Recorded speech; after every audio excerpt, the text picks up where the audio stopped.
علامہ غفران احمد سیالوی صاحب انہوں نے اپنے بیان کے اندر یہ جملے کہے اور سنا لال بیگ شاہ درد متھو ہوئی، مطلب لال بیگ وہ ان کو کہہ رہے ہیں جن کی ریڈ داڑھی ہے، سید زادے ہیں، ان کی طرف مخاطب ہیں۔ پھر آخر میں ایک جملہ بولا انجی تیرا لونڈا بھونکے جدہ علاقہ ہوئی، ان کی طرف تھا، مفتی حنیف قریشی صاحب کی طرف۔ آپ اس کے بارے میں کیا کہتے ہیں؟ کیونکہ آپ کا بھی اس بارے میں نے کوئی ویڈیو وغیرہ ابھی تک نہیں دیکھی، کوئی موقف نہیں دیکھا، عوام جاننا چاہتی ہے آپ سے بھی۔ عثمان بھائی، اس سوال میں 3-4 باتیں آپ نے کی ہیں، میں 1 by 1 ان کا جواب دینا چاہوں گا۔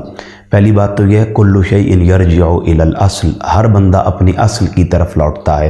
جو اس نے تربیت والدین سے پائی ہوتی ہے، جو اس نے اپنے اساتذہ سے سیکھا ہوتا ہے، جو اس نے معاشرے میں تعلیم پائی ہوتی ہے، وہ اپنے قول اور فعل کے ذریعے اسی کا اظہار کرتا ہے۔ تو محترم علامہ غفران سیالوی صاحب کے یہ جملے ان کی تربیت کے اور ان کے اساتذہ کی تعلیم کے اور معاشرے سے ملنے والی فکر کے امین اور عکاس ہیں، جس کا وہ ممبر پر بیٹھ کر اظہار کر رہے ہیں۔ انہی تیری لالویچ تقریر تیری دروئی، باقی یہ روش آج کے مولویوں کی نہیں ہے، اور یہ بات صرف پیر سید ریاض حسین شاہ صاحب حافظہ اللہ کے لیے نہیں ہے، بلکہ ان کے جد نبی رحمت کے برادر اخی رسول تاجدار العطا مراد الکفا سخاوت کے سمندر شجاعت کے غضنفر باب مدینۃ العلم باب فاتح خیبر زوج بطول ابو الحسنین سیدنا علی المرتضیٰ کرم اللہ وجہ الکریم کے لیے بھی یہ باتیں کی جاتی رہی ہیں، اور ممبر سے ایک عرصہ دراز تک ان پر لعنت کے الفاظ کہے جاتے رہے ہیں،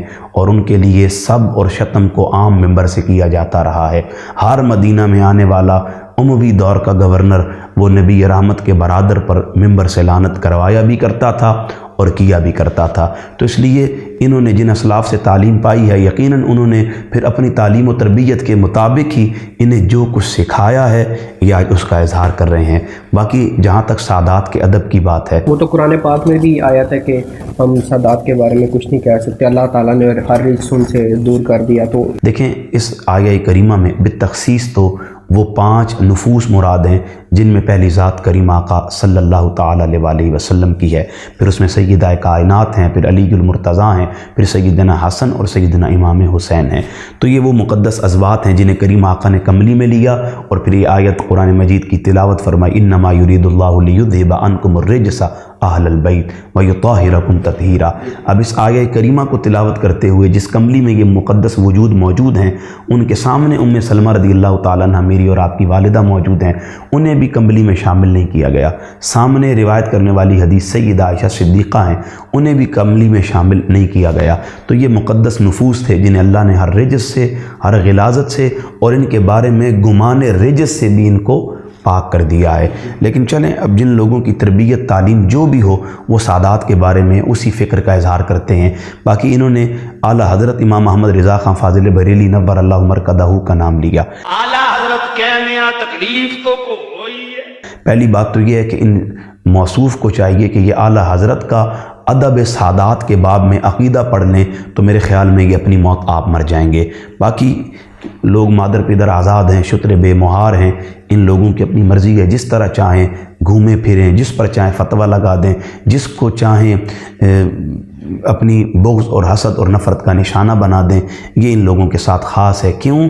کل شیء یرجع الی الاصل، یہ اپنی اصل کے راستے پہ چل رہے ہیں۔ عثمان بھائی، ہم تو علماء کا ادب کرتے ہیں، چونکہ ہمارا تعلق ایسی تنظیم اور تحریک سے ہے کہ جس نے ہمیں صرف ادب، تعظیم، تکریم صرف اپنے مسلک مذہب کی نہیں بلکہ انسانیت کی سکھائی ہے، اور وہ سواد اعظم کے نظریہ اور فکر پر چلنے والی تحریک ہے، جس کی بنیاد سیدی شیخ الاسلام پروفیسر ڈاکٹر محمد طاہر القادری مدظ اللہ العالی نے رکھی ہے۔ اس لیے ہم تو ان علماء کی ان باتوں سے بھی صرف نظر کر جاتے ہیں اور انہیں وقت اور اہمیت نہیں دیتے، چونکہ جس بات میں بغض، حسد، نفرت ہو، میرے شیخ کی تعلیم اور تربیت ہے کہ بیٹا علماء سے محبت قبول کر لینا، ان کی نفرت، حسد اور عداوت کو چھوڑ دینا۔